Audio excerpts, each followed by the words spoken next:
الحمد لأهله والصلاة على أهلها.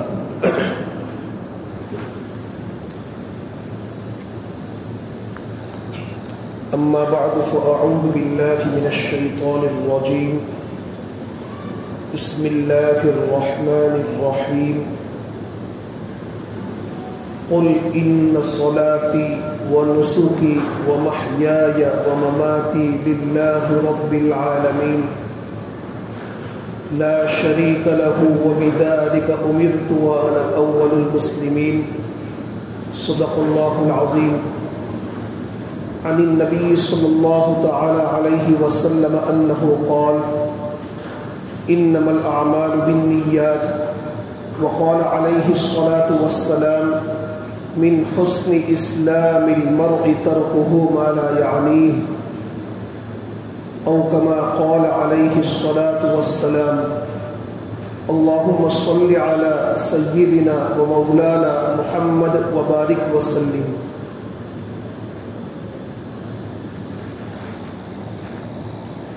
محترم بزرگوں، اللہ تبارک و تعالیٰ کا فضل و احسان ہے کہ رمضان کا مہینہ ایک ہفتہ ہمارا عافیت کے ساتھ گزر گیا. اللہ تبارک و تعالیٰ نے ہم تمام کو صحت کے ساتھ، تندرستی کے ساتھ رکھا. یہ اللہ تبارک و تعالیٰ کی بڑی نعمت ہے، اور ہم اللہ تبارک و تعالیٰ سے یہ دعا کرتے ہیں کہ اس ایک ہفتے کے اندر، اس ماہ مبارک کے اس ایک ہفتے کے اندر ہم سے جتنے اطاعت اور فرمانبرداری کے کام ہوئے ہیں، یا اللہ تیرے فضل سے. اس لیے کہ کوئی بھی انسان اپنی محنت سے کوئی کام نہیں کر سکتا نیکی کا، جب تک کہ اللہ کا فضل شامل حال نہ ہو. ہم جو نیکی کرتے ہیں، بھلائی کے کام کرتے ہیں، تلاوت کرتے ہیں، نماز پڑھتے ہیں، اس میں ہمارا کوئی کمال نہیں، یہ اللہ کا فضل ہے کہ اس نے ہم کو توفیق دی. اسی لیے جب بھی ہم عبادت کریں، قریباً حضرت ڈاکٹر عبدالحی رحمۃ اللہ تعالی علیہ نے لکھا ہے کہ اللہ جب بھی ہمیں کوئی بھی عبادت کی توفیق دے دے تو اس کے بعد ہم اللہ کا شکر ضرور ادا کریں کہ یہ اس مالک کا احسان ہے کہ اپنی عبادت کے لیے اللہ نے مجھ کو استعمال کر لیا. تو ہم جو عبادت کرتے ہیں اس میں ہمارا کوئی کمال نہیں، یہ اس مالک کا احسان ہے کہ اپنی عبادت کے لیے ہماری طاقت کو، ہماری انرجی کو، ہماری قوت کو اللہ استعمال کر لیتا ہے. تو جتنی عبادتیں اللہ کے فضل سے ہم نے اس ہفتے کے اندر کی ہیں، اللہ تبارک و تعالیٰ اپنی مہربانی سے اس کو شرف قبولیت عطا فرمائے، اور جو خطائیں ہو گئی، جو نافرمانی ہو گئی، اور اس مہینے کی قدردانی ہم صحیح طور پر نہیں کر سکے، تو اللہ تبارک و تعالی ہمیں معاف فرما دے. اور حقیقت یہ ہے کہ ہم اس مہینے کی قدردانی کے خاطر اور اللہ کی نعمتوں کو اس کے حق کے ساتھ ادا کرنے میں ہم جتنی بھی کوششیں کیوں نہ کر لیں، ہم اللہ کی نعمتوں اور اللہ کی عبادتوں کا حق ادا نہیں کر سکتے. اور ہم کیسے کر سکتے ہیں جبکہ امام الانبیاء جناب محمد الرسول اللہ صلی اللہ تعالی علیہ وسلم اللہ تبارک و تعالیٰ کی کثرت سے عبادت فرماتے، اور اتنی عبادت فرماتے کہ آپ کے پاؤں مبارک پر ورم آ جاتا، لیکن اخیر میں ہاتھ اٹھا کر یہی بات کہتے تھے کہ اللہم لا احصی ثناء علیک انت کما اثنیت علی نفسک. یا اللہ، ہم تیری تعریف کا حق ادا نہیں کر سکتے. تیری تعریف تو وہی ہے جو تو نے اپنی ذات کے لیے کی. اور اتنا ہی نہیں، اللہ کے نبی یہ بھی ارشاد فرماتے ہیں کہ ما عبدناک حق عبادتک وما عرفناک حق معرفتک. یا اللہ، ہم تیری عبادت کو اس طریقے سے انجام نہیں دے سکتے کہ جس طریقے سے تیری عبادت کا حق ہے. ہم تیری معرفت کا حق ادا نہیں کر سکتے. جب امام الانبیاء جناب نبی کریم سرور دو عالم صلی اللہ تعالی علیہ وسلم کا یہ حال ہے، تو ہم اللہ کی عبادت کو کما حقہ کیسے ادا کر سکتے ہیں؟ اسی لیے ہم اللہ سے یہی دعا کرتے ہیں کہ جن کمزوریوں کے ساتھ، جن کمی اور کوتاہیوں کے ساتھ ہماری ذات سے عبادت ہو جاتی ہے، یا اللہ ہماری ان ٹوٹی پھوٹی عبادتوں کو اپنی بارگاہ میں شرف قبولیت عطا فرما دے۔ تو یہ اللہ تبارک و تعالیٰ کا بہت احسان ہے کہ اللہ نے یہ ہفتہ عافیت کے ساتھ گزار دیا، اور آئندہ کے جو ایام ہے اللہ تبارک و تعالیٰ وہ ایام بھی جو ہے بالکل عافیت کے ساتھ رمضان المبارک کی قدردانی کرتے ہوئے ہمارے گزار دیں۔ اللہ تبارک و تعالیٰ دین کے اعمال بھی اچھے انجام دینے کی توفیق عطا فرماوے، اور رات کے اعمال کو بھی اچھے طریق پر انجام دینے کی توفیق مرحمت فرماوے۔ اس وقت میں نے آپ حضرات کے سامنے قرآن کریم کی جو آیت کریمہ پڑھی اور اس کے بعد جو ہے 2 حدیثیں پیش کی ہیں۔ اس موقع پر ایک بات یہ ذہن میں آ رہی ہے کہ ہر مدرسے کے اندر، ہر جامعہ کے اندر جہاں دور حدیث شریف تک تعلیم ہوتی ہے، عالمیت کے اخیری درجے تک تعلیم ہوتی ہے، تو ہر مدرسے کے اندر ایک کتاب پڑھائی جاتی ہے جس کا نام ہے ابو داؤد، جس کا تذکرہ فضائل میں بارہا سنتے ہوں گے، ابو داؤد شریف، جس کو امام ابو داؤد سجستانی رحمۃ اللہ تعالی علیہ نے لکھا ہے۔ یہ حدیث کی بڑی جامع اور مبارک کتاب ہے۔ امام ابو داؤد رحمۃ اللہ تعالی علیہ نے اپنی کتاب کے مقدمے میں ایک بات یہ لکھی ہے کہ انہیں جو ہے 5 لاکھ حدیثیں منہ زبانی یاد تھیں، 5 لاکھ حدیث، اور ان 5 لاکھ حدیثوں میں سے 4800 حدیثوں کو انہوں نے ایک کتاب کے اندر جمع فرمایا جس کا نام ہے ابو داؤد، اور ہر مدرسے کے اندر پڑھائی جاتی ہے۔ اور ان کی کتاب کی مقبولیت کی علامت یہ ہے کہ آج ہندوستان ہو یا ہندوستان کے علاوہ دیگر ممالک ہو، عرب ممالک ہو، ہر جگہ پر ان کی کتاب کی مستقل طور پر جو ہے ان کی کتاب کو مستقل طور پر درس ہوتا ہے۔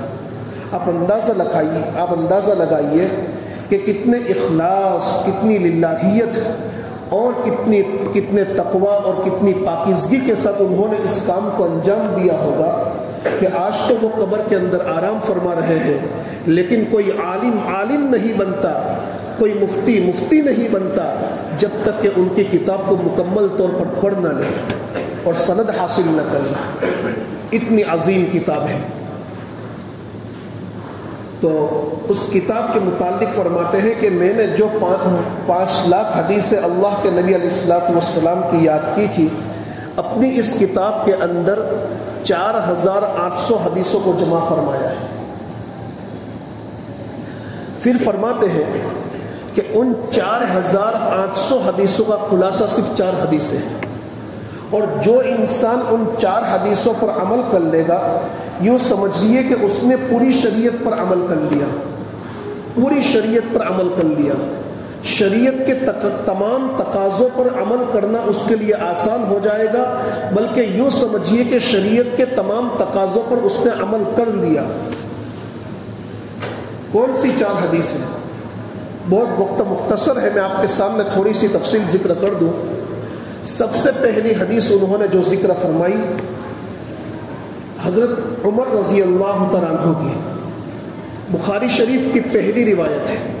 فرماتے ہیں کہ سمعت رسول اللہ صلی اللہ تعالی علیہ وسلم یقول، کہ میں نے جناب نبی کریم سرور دو عالم صلی اللہ تعالی علیہ وسلم کو یہ فرماتے ہوئے سنا ہے کہ انما الاعمال بالنیات،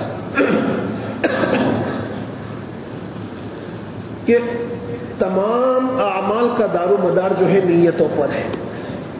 جس کی نیت درست ہوگی سمجھ لو اس کا عمل درست ہو جائے گا۔ ہر عمل اللہ کی نگاہ میں عبادت بن سکتا ہے بشرطے کہ اس عمل کے پیچھے انسان کی نیت درست ہو جائے۔ اب ہر انسان اپنی 24 گھنٹے کی زندگی پر غور و فکر کرے۔ دیکھو میں آپ کو ایک بات یہ بتلاؤں کہ پچھلی امتیں جو گزری ہیں ان کی عمریں بہت زیادہ تھی۔ آپ روایتوں میں پڑھیں گے کسی کی 200 سال، کسی کی 300 سال، کسی کی 500 سال، کسی کی 900 سال۔ وَلَقَدْ أَرْسَلْنَا نُوحًا إِلَىٰ، وہ قرآن شریف کی آیت کریمہ ہے کہ وَلَقَدْ أَرْسَلْنَا نُوحًا إِلَىٰ قَوْمِهِ فَلَبِثَ فِيهِمْ أَلْفَ سَنَةٍ إِلَّا 50 عَامًا کہ حضرت نوح علیہ السلام نے سارے 900 برس تک اپنی قوم کو ایک اللہ کی طرف بلایا. کتنی لمبی عمریں تھیں. جب عمریں لمبی تو ان کے عمل بھی زیادہ، نیک عمل کرنے کا وقت بھی انہیں زیادہ ملتا. اس امت کے دلوں کے اندر یہ حسرت تھی کہ پھر ہماری عمریں چھوٹی ہے 60-70 سال کی، جیسا کہ اللہ کے نبی نے ارشاد فرمایا کہ اعمار امتی بین 60 و 70 کہ میری امت کی عمریں 60 اور 70 سال کے درمیان ہیں. تو پھر ہم وہ اعمال کیسے انجام دے سکتے ہیں؟ تو قربان جائیے اللہ کے نبی صلی اللہ تعالیٰ علیہ وسلم پر کہ اللہ کے نبی کو اپنی امت سے بڑی محبت ہے. اس نبی نے اس امت کے لیے ایسے اعمال بتلا دیے کہ عمل چھوٹا ہو لیکن اس کا ثواب احد پہاڑ کے برابر ہو جاتا ہے. اللہ کے نبی نے ارشاد فرمایا کہ جس انسان کا جمعہ کی رات میں یا جمعہ کی شب میں انتقال ہو گیا، جب وہ قبر میں جائے گا اللہ اس کو قبر کے سوال و جواب سے محفوظ فرما لیں گے. کتنی بڑی نعمت ہے یہ، اس امت کی فضیلت ہے.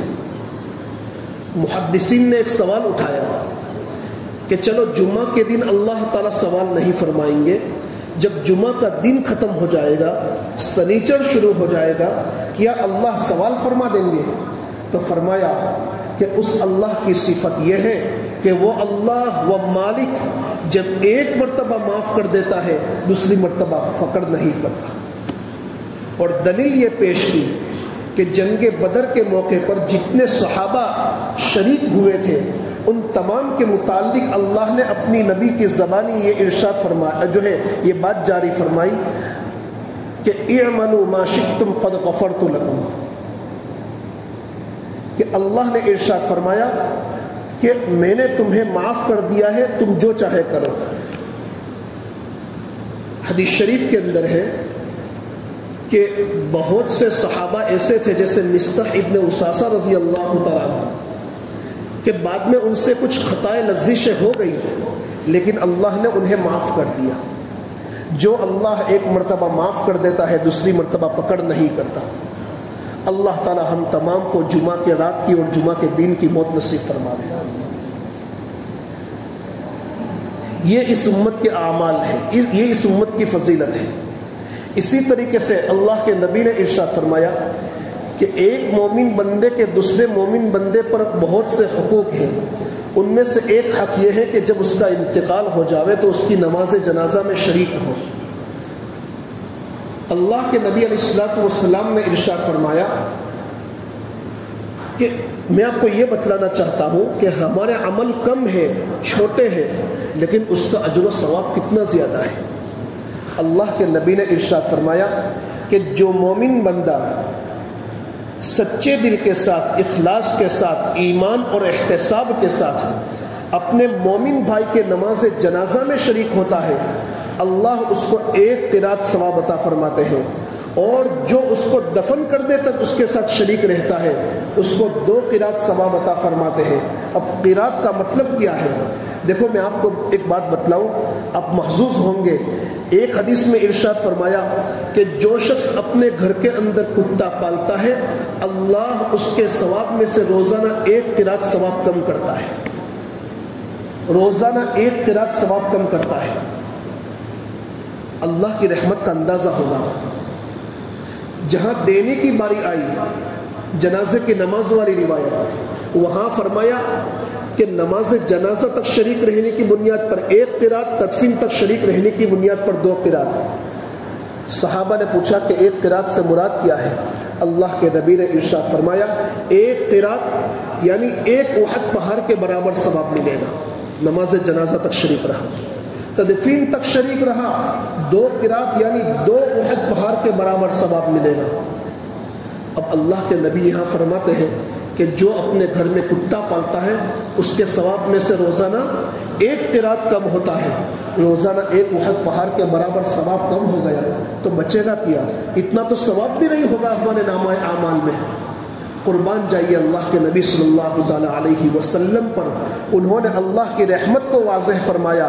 اللہ تعالیٰ فرماتے ہیں اپنی ذات کے متعلق، ان رحمتی تغلب غضبی، میری رحمت میرے غضب پر غالب ہے۔ فرمایا کہ جب لینے کی باری آئی تو اللہ زیادہ نہیں لیتے۔ جو شخص اپنے گھر میں کتا پالتا ہے اس کے ثواب میں سے روزانہ 1 قرات کم ہوتا ہے۔ 1 قرات کا مطلب یہ ہے کہ ایک آٹے میں جو بال ہوتا ہے اس کے برابر اس کا ثواب کم ہوتا ہے۔ جہاں دینے کی باری آئی تو اللہ نے دریا بہا دیا، اور لینے کی باری آئی تو زیادہ نہیں لیتے۔ یہ انداز بھی قرآن کریم کا ہے۔ اللہ تعالیٰ قرآن میں فرماتے ہیں لَإِن شَكَرْتُمْ لَأَزِيدَنَّكُمْ، تم میری نعمتوں کی قدردانی کرو گے۔ میں نے جتنی بھی نعمتیں دی ہیں، آنکھیں دی ہے، کان دیے ہیں، بدن کا ایک ایک عضو دیا ہے، جوانی دی ہے، مال و دولت دی ہے، رمضان کا مبارک مہینہ دیا ہے، ان ساری میری نعمتوں کو میری مرضی کے مطابق استعمال کرو گے، اللہ تعالیٰ بڑی تاکید کے ساتھ ارشاد فرماتے ہیں لَأَزِيدَنَّكُمْ، میں تمہاری نعمتوں کے اندر اضافہ کروں گا۔ یہ نہیں فرمایا، بلکہ فرمایا میں ضرور تمہاری نعمتوں میں اضافہ کروں گا۔ بہت تاکید کے ساتھ ارشاد فرمایا۔ قدر کر کے دیکھیے اللہ کیسے اضافہ فرماتے ہیں، آپ اپنی زندگی کے اندر محسوس کریں گے، لذتیں نصیب ہوگی۔ لیکن جہاں لینے کی باری آئی وَلَئِن كَفَرْتُمْ، میری نعمتوں کی ناقدری کرو گے، تو یہ نہیں فرمایا کہ میں تمہیں سخت عذاب دوں گا، بلکہ ڈرا دیا ان عذابی لشدید، یاد رکھنا میرا عذاب بھی سخت ہے۔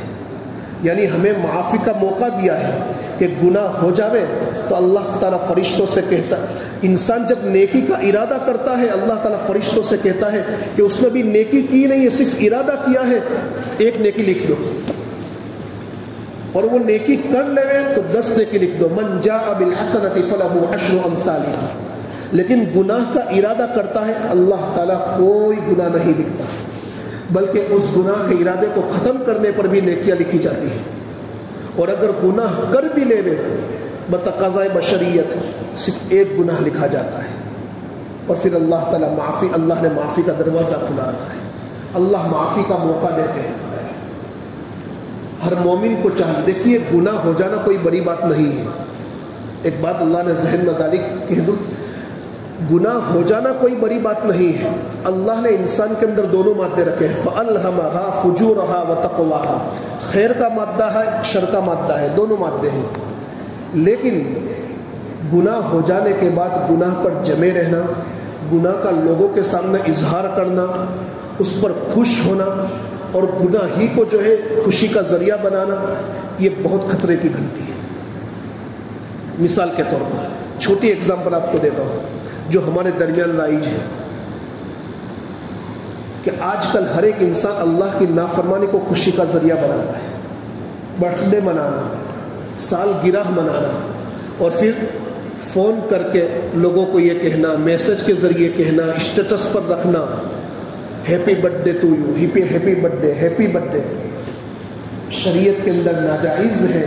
اللہ کے نبی علیہ الصلوۃ والسلام نے ارشاد فرمایا من تشبہ بقوم فہو منہم، یہ عیسائیوں کا طریقہ ہے، اللہ کے دشمنوں کا طریقہ ہے۔ جو جس قوم کی مشابہت اختیار کرے گا اللہ کل میدان قیامت میں اس کو اسی میں سے اٹھائیں گے۔ تو برتھ ڈے منانے والے اپنی اولاد کے 1 سال پر یا اپنی ذات کا برتھ ڈے منانے والے وہ خود فیصلہ کریں کہ کل میدان قیامت میں اللہ کے نبی کی امت میں سے اٹھنا چاہتے ہو یا عیسائیوں میں سے اٹھنا چاہتے ہو، خود فیصلہ کریں۔ یہ اتنا سنگین گناہ ہے کہ اس گناہ کی قباحت میں آپ کو بتلاؤں۔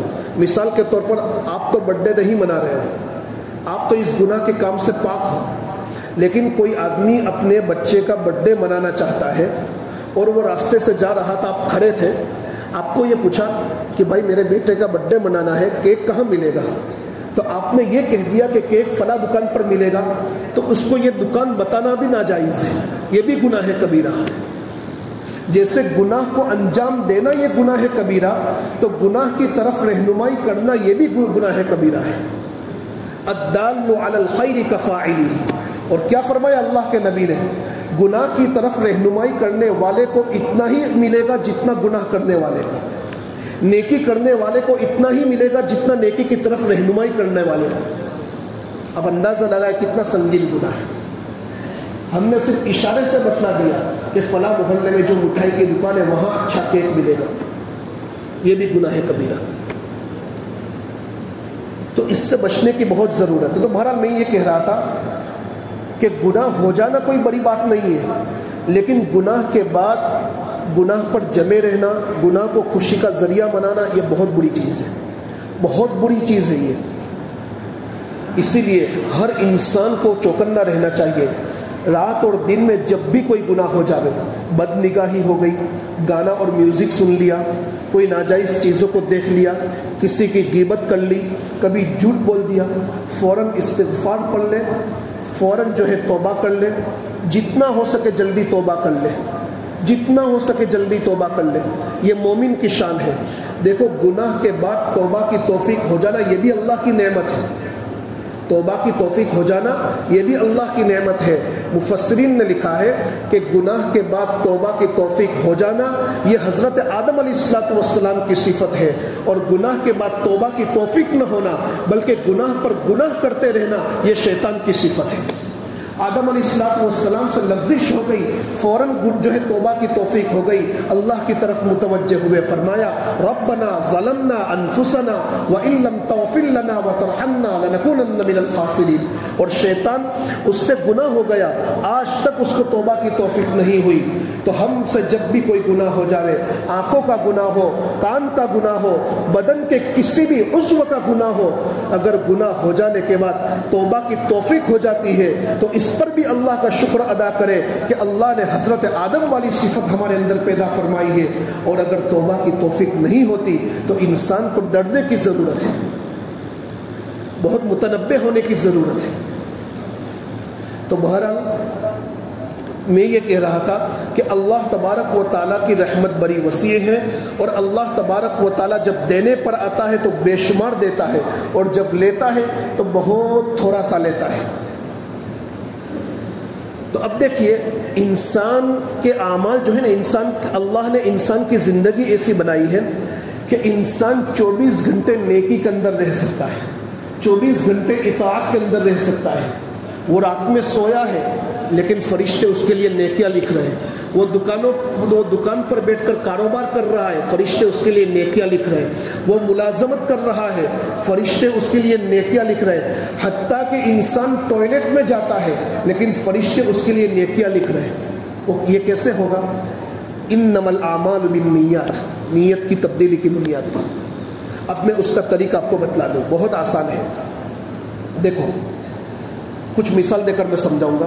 نمبر 1، ہم کھانا کھاتے ہیں، کھانے کے لیے بیٹھ گئے، کھانے کے اندر ہمارا 15-20 منٹ کا وقت گزرا، وقت تو ویسے بھی گزر گیا، اس پر کوئی اجر و ثواب نہیں. لیکن کھانا کھانے سے پہلے ہم نے سنت طریقے کے مطابق ہاتھ دھوئے. دیکھو یہاں ایک بات یاد آئی، ہمارے حضرت بلکہ یوں سمجھ لیجئے کہ ہمارے سروں کے تاج گجرات کے اندر ایک مرتبہ احمد آباد میں حضرت مفتی احمد صاحب خانپوری دامت برکاتہم کی مجلس میں تھا. میں حضرت نے ایک بات ارشاد فرمائی کہ کھانے سے پہلے جو انسان اس نیت کے ساتھ ہاتھ دھوتا ہے کہ یہ جب ہاتھ دھوے تو یہ نیت کرے کہ یہ میرے نبی کی سنت ہے. کیا نیت کرے؟ کہ یہ میرے نبی کی سنت ہے. جو انسان جب بھی کھانے کے وقت، ہاتھ دھونے کے وقت، کھانے سے پہلے اور کھانے کے بعد، کھانے سے پہلے اور کھانے کے بعد جب ہاتھ دھوئے تو یہ نیت کرے کہ یہ میرے نبی کی سنت ہے اس لیے میں ہاتھ دھو رہا ہوں. تو اس سنت کا اخروی فائدہ تو ملے گا، لیکن دنیاوی فائدہ یہ ہوگا کہ اس پر جتنا بھی قرضہ ہوگا بہت جلد اس کا قرضہ ختم ہو جائے گا. یہ اس سنت کی برکت ہے، یہ اس سنت کی برکت ہے کہ اللہ تعالیٰ دنیاوی فائدے بھی عطا کرتے ہیں، آخرت کے. اچھا یہ فائدہ کیسے ملا؟ نیت کی تبدیلی کی بنیاد پر. ہاتھ تو ویسے بھی دھوتے ہیں، نیت کی تبدیلی کی بنیاد پر یہ فائدہ ملا. تو ہم کھانے کے لیے بیٹھے تو کھانے کی تمام سنتوں کی رعایت کریں، بسم اللہ پڑھیں، سب کچھ کریں. کھانے سے پہلے ایک نیت یہ بھی کر لیں کہ بھائی میں کھانا کیوں کھا رہا ہوں؟ میں اس لیے کھانا کھا رہا ہوں کہ میری بھوک دور ہوگی، میرے بدن میں طاقت اور قوت پیدا ہوگی تو میں اچھے طریق پر نمازوں میں کھڑا رہ پاؤں گا.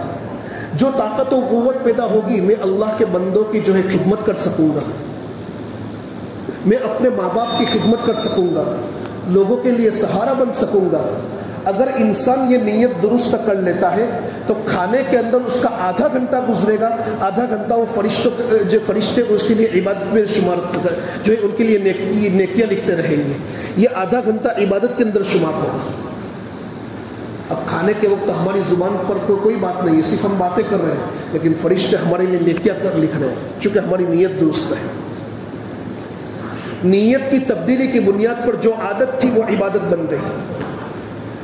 بیت الخلا میں جا رہے ہیں, ایک تو وہاں جا کے آ گئے, کوئی فائدہ نہیں, لیکن جانے سے پہلے جو سنت طریقہ ہے اس کا اہتمام کریں. دعا پڑھ لے, اللہم انی اعوذ بک من الخبث والخبائث. ملا علی قاری رحمۃ اللہ علیہ نے لکھا ہے کہ جو شخص یہ دعا پڑھ کر جاتا ہے, اس دعا کی برکت سے اللہ تبارک و تعالیٰ اس کے اور خبیث شیاطین کے درمیان پردہ کر دیتا ہے, وہ ان کی شرمگاہ کو دیکھ نہیں پاتے. اس دعا کی بنیاد پر انسان بہت سے گناہوں سے بچ جاتا ہے, اللہ کی پناہ میں آ جاتا ہے. تو دعا پڑھ کر جاوے, سنت طریقے کے مطابق جاوے, اور یہ نیت کرے کہ میں ٹوائلٹ میں اس لیے جا رہا ہوں, قضاء حاجت کے لیے اس لیے جا رہا ہوں کہ میرے بدن کے اندر سے گندگی نکل جائے گی تو میں فریش ہو جاؤں گا, ایکٹیو ہو جاؤں گا, اور جب میں فریش ہو جاؤں گا تو اچھے طریقے سے نماز پڑھ پاؤں گا, اچھے طریقے سے لوگوں کے حقوق ادا کر پاؤں گا, ذہنی پریشانی سے فارغ ہو جاؤں گا. تو اس نیت کرنے کی بنیاد پر بھی ثواب, اور جب تک آپ بیت الخلا میں بیٹھے رہو گے 10-12 منٹ, اس پر بھی جو ہے فرشتے اجر و ثواب اور نیکیاں لکھتے رہیں. عادت تھی, نیت کی تبدیلی کی بنیاد پر عبادت. اللہ کے نبی نے ارشاد فرمایا کہ جو انسان رات میں عشاء کی نماز پڑھ کر سوتا ہے اور عشاء کی نماز جماعت کے ساتھ پڑھتا ہے تو اس کو آدھی رات عبادت کا ثواب ملتا ہے. وہ تو سویا ہے, فرشتے اس کے لیے نیکیاں لکھ رہے ہیں. فجر کی نماز جماعت کے ساتھ پڑھتا ہے, پوری رات اس عبادت کا ثواب ملتا ہے. تو عبادت کا ثواب تو عشاء اور فجر کے اہتمام پر ہی مل گئی. تہجد تو بہت دور کی بات ہے, صرف عشاء اور فجر کی نماز جماعت کے ساتھ پڑھ لو تو پوری رات عبادت کا ثواب مل گیا. یہ نور علی نور کے تہجد کی توفیق ہو جائے, اور رمضان میں خاص طور پر اس کا اہتمام کرنا چاہیے. کم از کم 4 رکعت 8 رکعت تو پڑھ لینی چاہیے. رات میں سونے سے پہلے انسان کیا کیا کرے, مختصراً میں آپ کو بتلا دوں کہ پہلا تو یہ کرے کہ اللہ سے یہ کہے کہ یا اللہ یہ دن بھر کے اندر جو نیک اعمال میں نے کیے ہیں, یا اللہ اس کو اپنی بارگاہ میں قبول کر لیجئے, وہ آپ کے فضل سے ہوئے ہیں. اور جو گناہ اور نافرمانی کے کام کیے ہیں اس کو معاف فرما دیجئے. اپنی معافی اللہ کے حضور میں سونے سے پہلے کر لیجئے. 2-3 منٹ کا عمل ہے, ایک یہ کام. دوسری بات یہ کہی کہ یا اللہ میں نے دن بھر میں جتنے بھی اعمال کیے ہیں ان تمام اعمال کا اجر و ثواب تمام پیغمبروں کی مومن امت کو, ہمارے آقا جناب محمد الرسول اللہ صلی اللہ تعالی علیہ وسلم کو, آپ کے اہل بیت کو, آپ کے اصحاب کو, اور آپ کی مومن امت کو, پھر اپنے رشتہ دار میں جن کا انتقال ہو چکا ہو, دادا دادی, نانا نانی, بھائی والد, جن کا, یا اللہ ان کا ثواب ان کو پہنچا دیجیے. جن دن بھر میں جتنے نیک عمل کیے, نماز پڑھی, سبحان اللہ کہا, کسی کو صدقہ و خیرات دیا, اللہ ہم کو تو پورا ثواب عطا کرے گا. ہر ایک کے نامہ عمل میں پورا ثواب جائے گا. اب تمام نبیوں کی مومن امت کو پورا ثواب ملا, لاکھوں کروڑ اربوں, جو ہم گن نہیں سکتے. اتنے لوگوں کے ساتھ ہم نے خیر خواہی کا معاملہ کیا ہے, اس لیے کہ ہر ایک کو بخشنا, ہر ایک کے ساتھ خیر خواہی کا معاملہ کرنا ہے. جتنے لوگوں کے ساتھ خیر خواہی اور بھلائی کا معاملہ کیا ہے, ایک ایک مومن بندے کی طرف سے اللہ ہمارے نامہ اعمال میں نیکیاں لکھیں گے. کتنی نیکیاں ہوگی کل جب یہ آنکھیں ہماری ہمیشہ کے لیے بند ہو جائے گی اور کل میدان قیامت میں کھڑے ہوں گے, پتہ چلے گا کہ اتنی ساری نیکیاں کیسے ہمارے نامہ اعمال میں آ گئی. کتنا آسان عمل ہے, صرف 2-3 منٹ کا عمل ہے, لیکن آدمی ہزاروں پہاڑوں کے برابر جو ہے نیکیاں کما لیتا ہے. یہ اس امت کی فضیلت ہے. میرے بھائیوں, اللہ نے آج بھی ہماری سانسیں باقی رکھی ہے, آج بھی ہمارے لیے توبہ کا دروازہ کھلا رکھا ہے. آج ہی سے یہ عمل شروع کر دو. کریں گے؟ بہت ضروری ہے یہ عمل ہماری کامیابی کے لیے, ہماری بھلائی کے لیے. اور تیسری بات، رات میں سونے سے پہلے آدمی یہ نیت کر لے کہ میں اس لیے سو رہا ہوں، میں اس لیے آرام کر رہا ہوں کہ سونے کی بنیاد پر میرے بدن کی تھکن دور ہو جائے گی، تو فجر کی نماز چستی کے ساتھ پڑھوں گا، فجر کی نماز اور سنت کے اندر جو ہے مجھے تھکاوٹ محسوس نہیں ہوگی، صبح کی تلاوت میں مجھے جو ہے پریشانی اور بے چینی نہیں ہوگی، پوری رات آپ 6-7 گھنٹے سو جائیں گے، لیکن یہ سونا آپ کا عبادت کے اندر شمار ہوگا۔ عادت ہے لیکن نیت کی تبدیلی کی بنیاد پر وہ عبادت بن گئی۔ مولانا عمرین محفوظ رحمانی دامت برکاتہم، ان کے والد بزرگوار ایک مرتبہ احمد آباد میں وہ کہہ رہے تھے کہ میرے والد ہمیشہ یہ فرمایا کرتے تھے کہ مومن آج تو پوزیشن یہ ہو چکی ہے کہ مومن بندے کا سونا بھی جو ہے گناہ پر اور اٹھنا بھی گناہ پر۔ کیسے؟ رات میں جب سوتا ہے تو موبائل میں ناجائز چیزوں کو دیکھتا ہے، مووی دیکھتا ہے، اور رات میں دیکھتے دیکھتے پھر وہیں پر جو ہے رکھ کے سو جاتا ہے موبائل 1-2 بجے تک۔ مومن کا سونا بھی گناہ پر اور صبح فجر کی نماز قضا ہو گئی تو اٹھنا بھی گناہ پر۔ جس مومن بندے کا سونا اور اٹھنا گناہ پر ہو، اس کے دن کے کاموں میں برکت کہاں سے پیدا ہوگی؟ یہ مومن بندے کا شیوا نہیں۔ دوسری قومیں جلدی بیدار ہو جاتی ہے، کامیاب ہے۔ ایک مومن کو اللہ کے نبی نے یہ تعلیم دی کہ رات میں جلدی سو جاؤ، صبح میں جلدی اٹھو، رات میں غیبت کی مجلس سے قائم مت کرو، جھوٹ کی مجلس سے قائم مت کرو، اللہ نے جو طاقت اور قوت دی ہے اس کی حفاظت کرو۔ یہ ایک مومن بندے کا کام ہے۔ تو بہرحال آج کی مجلس میں میں آپ کو یہ بتلانا چاہتا ہوں کہ انما الاعمال بالنیات، اعمال کا دار و مدار نیت پر ہے۔ ہم دین میں جو بھی عمل کرے ہر عمل سے پہلے اپنی نیت کو درست کر لے، اور تو نیت کی درستگی کی بنیاد پر جو عمل عادت تھا وہ انشاءاللہ عبادت بن جائے گا۔ اللہ تبارک و تعالی ان باتوں پر عمل کی توفیق عطا فرماوے۔ سبحان اللہ وبحمدہ، سبحانک اللہم وبحمدک، ونشہد ان لا الہ الا انت، نستغفرک ونتوب الیک۔ دیکھو ایک بات آپ کو بتلاتا ہوں، 1 منٹ۔ ادگاؤں مدرسے میں 2 تاریخ کو جو جلسہ